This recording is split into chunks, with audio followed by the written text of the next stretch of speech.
Muchas gracias. Estamos con el presidente del Grupo del Banco Mundial, el doctor Jim Kim, con el que vamos a conversar. Ayer habló sobre sus memorias en Perú. Usted lleva muchas décadas ya viniendo a Perú y tenía un programa, tiene hasta ahora un programa de salud concentrado en la lucha contra la tuberculosis. ¿Cuál es su recuerdo más dramático de Perú en la década de los 80s y qué cambio ha visto? ¿Cómo describiría el cambio que ha vivido el Perú en todo este tiempo que usted tiene contacto con nuestro país? Primero, muchas gracias por invitarme, Alejandra. Empecé mi trabajo en Perú en el año 93. Fue un periodo muy inestable. La comunidad de Caraballo, el distrito de Caraballo, era una comunidad en donde muchos de los guerreros del Sendero Luminoso estaban viviendo, más o menos. Por eso fue una situación muy difícil y en esa situación descubrimos una epidemia de tuberculosis multiresistente, una forma de tuberculosis que es muy difícil de tratar. Empezamos a tratar a los pacientes, pero no existían médicos o expertos en esta área de medicina. Por eso empezamos con enfermeras y promotores de salud, jóvenes que tenían educación básica. Empezamos y teníamos un éxito muy grande, una rata de curación más alta de los hospitales mejores del mundo en los Estados Unidos. En ese tiempo aprendí que los peruanos, y especialmente los peruanos que están viviendo en comunidades muy pobres, tienen mucho un compromiso muy fuerte a sus vecinos y entendía que es posible hacer programas muy complicados en comunidades muy pobres. Es una lección que estaba guiándome durante toda mi vida. Y disculpe, pero mi malo no, y usted comentaba que una farmacia que ustedes generaron fue bombardeada en ese momento. Sí. Fue algo muy impresionante para nosotros. Pero continuamos a luchar porque los pacientes necesitaban tratamiento y pensamos que fue muy injusto que los pacientes que tenían tuberculosis MDR, simplemente porque estaban pobres, no estaban recibiendo.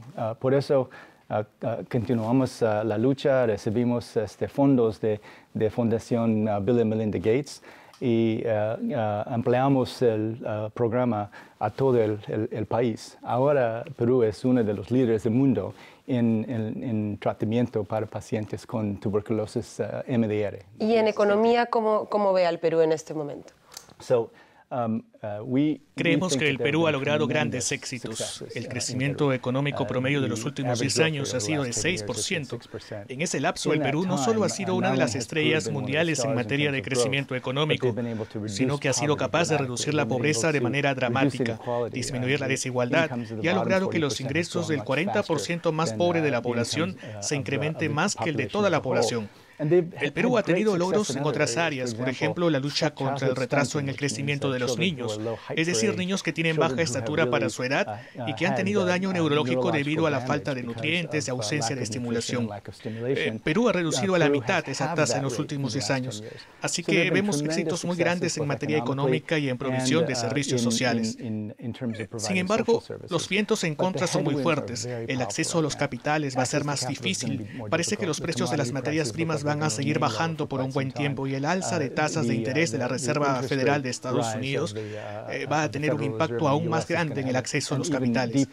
Hay muchos vientos en contra y estamos trabajando con el Perú ahora porque se necesita acelerar las reformas necesarias. Y ese es nuestro mensaje para el Perú durante la Junta de Gobernadores, que este tiene que ser el momento para tomar decisiones difíciles y valientes como líderes y hacer las reformas que se tienen que hacer mientras soplan los vientos en contra. ¿Y cuáles serían entonces entonces esas medidas que necesitamos tomar de manera inmediata. El próximo año tenemos elecciones en el Perú. ¿Qué propuestas deberíamos exigirles a los candidatos en línea con esas reformas urgentes para el Banco Mundial? En términos del presupuesto público, del lado fiscal, todos los países del mundo, incluyendo al Perú, tienen que tomarse muy en serio la tarea de asegurar que todo el gasto público se realice de manera muy eficiente. Por ejemplo, se debe continuar la inversión en educación. Uno de los mejores economistas del Banco Mundial, Jaime Saavedra, vino al Perú y decidió que en lugar de convertirse en ministro de Economía, se convertiría en el ministro de Educación. Esa decisión fue absolutamente correcta. Que él sea ministro de Educación es precisamente lo que el Perú necesitaba, porque entendimos, y Jaime también lo hizo, que si se quiere llevar al Perú al siguiente nivel en términos de desarrollo económico, tenemos que mejorar la educación en el país. Así que el Perú se encuentra trabajando actualmente en esa tarea. El siguiente gobierno debería prometer que va a continuar con las reformas y sería excelente escucharlos decir que Jaime Saavedra va a continuar como ministro de Educación. Él tiene un talento único. Es uno de nuestros mejores economistas y lo que está haciendo en el sector educativo va a tener un impacto no solo en el Perú, sino en todo el mundo, porque creemos que lo que está haciendo aquí debe ser el modelo para países de todo el mundo. En fin, el Perú debe asegurarse que los gastos públicos sean tan eficientes como sea posible, que nada se desperdicie y que el foco siga puesto sobre los sectores críticos. No se debe recortar el gasto en salud ni en educación y se debe asegurar que el gasto en infraestructura tendrá un impacto en el crecimiento. Otro tema importante es la productividad. Uno de los temas más críticos en América Latina es la productividad. Un reporte del Banco Mundial destacaba ayer que en el Perú las empresas poco productivas, es decir, las poco eficientes, no desaparecen del mercado como debería suceder. Exactamente. El Perú está compitiendo de manera muy directa con países de todo el mundo ahora. Así que si ves la medida en que las economías asiáticas, por ejemplo, están enfocándose en la productividad, es claro que América Latina aún está a la saga de Asia en términos de productividad. Todo lo que debe hacerse para avanzar en ese sentido debe hacerse rápido. La reforma laboral es un tema muy difícil de abordar. ¿Cómo hacerlo? Nuestra posición en la reforma laboral es simplemente que miremos las cifras. Por ejemplo, en tiempos de alto crecimiento económico, un alza en el sueldo mínimo es una medida adecuada y lo que hemos encontrado es que mejora la distribución de la riqueza, que más gente recibe los beneficios del crecimiento y eso es algo bueno.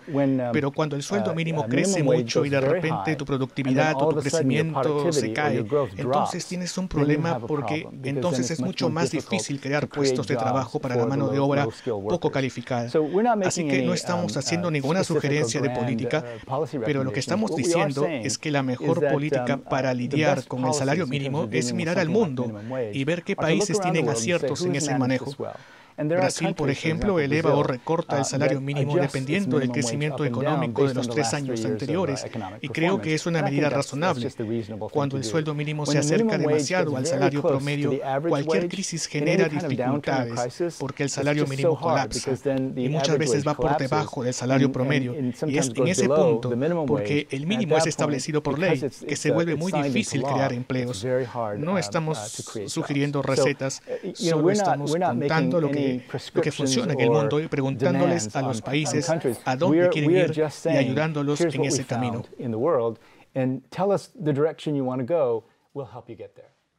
¿Es realista la meta del Banco Mundial de acabar con la pobreza en 2030? Esa es la meta y ha sido mi meta por siempre.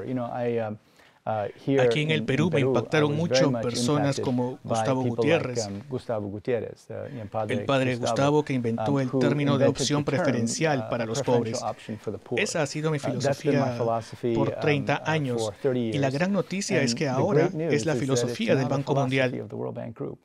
No damos recetas, no le decimos a los países qué hacer, pero queremos ser el mejor socio que un país puede tener para acabar con la pobreza extrema y mejorar las vidas e ingresos del 40% más pobre de su población. Thank you very much. El fin de la pobreza es a lo que todos deberíamos apuntar y como comentaba Ana Revenga ayer, directora de pobreza del Banco Mundial, el Perú podría incluso cumplir la meta de acabar con la pobreza extrema antes del 2030. Muchísimas gracias. Adelante, estudios.